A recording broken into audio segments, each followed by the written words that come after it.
ఎవ్వళ్ళు పట్టించుకున్నా పట్టించుకోకపోయినా తను చెప్పేదేదో చెప్తాడు, అనాల్సిందేదో అంటాడు. గల్లీ నుంచి ఢిల్లీ దాకా, ఢిల్లీ నుంచి మొత్తం దునియా దాకా అంతా తనదేనంటాడు. వేలు లచ్చలు కాదు, అన్న ముచ్చట్లు కోట్లలోనే ఉంటాయి, కోటలు దాటుతుంటాయి. మరి ఇక అన్నె వల్ల ఇప్పటికే మీకు సమజై ఉంటుంది. చెప్పుడెందుకు, ఇక చూడుర్రి.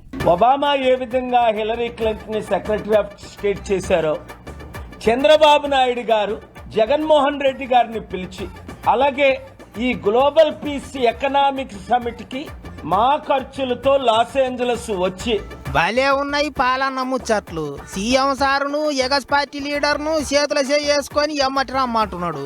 అయ్యే పనేనా?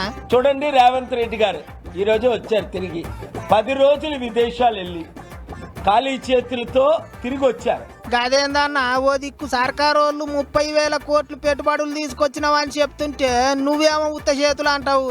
అప్పులు తీర్చడానికి, లక్షల ఉద్యోగాలు తీసుకురావడానికి, వారిచ్చిన గ్యారంటీలు నెరవేర్చడానికి అన్నిటికీ నువ్వే దిక్కు అంటావు. గంతే నా పాలన్న, నువ్వు బానే చెప్తావు గాని నీ వెనకొచ్చేటోళ్ళు ఎవళ్ళు అది చెప్పు.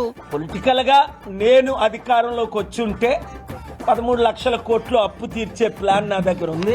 ఎంత పని అయింది పాలన్న, నువ్వు వచ్చింటే సిటికెల 13 లక్షల కోట్ల అప్పు తీరిపోతుండే. ముందే తెలియకపోయా కదా మాకు.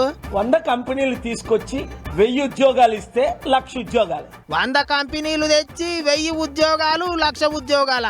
ఏంటిదో నీ ముచ్చట్లు సగం సామజ్ అవుతాయి, సగం సామజ్ కావు. కూటమిలో జాయిన్ అవ్వసం లేదు. చంద్రబాబు నాయుడు గారు నాకు ఎంత మిత్రులో శిష్యులో 22 సార్లు ఆయన కొరకు ప్రేయర్ చేశాను, నెత్తి మీద చేయేసి.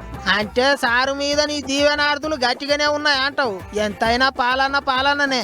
100 కంపెనీలతో అగ్రిమెంట్ చేయించి 3 నెలల్లో డిసెంబర్ 31 లోపు ఇన్వెస్ట్మెంట్స్ తెస్తా, లేదంటే మళ్ళా ఆంధ్రప్రదేశ్ తిరుగురాను. ఎప్పటి లెక్కనే పాలన్న 1,00,000 కోట్లు తెస్తా అంటున్నాడు, 1,00,000 కొలువులు ఇస్తా అంటున్నాడు. మరిగా ఆయన ముచ్చట్లన్నీ నీ లీడర్ సాబులకు ఏమనిపిస్తాందో ఎట్లా అనిపిస్తాందో గాని ఎటు ముంగట పడతలేదు అనుకుంటారు పబ్లిక్.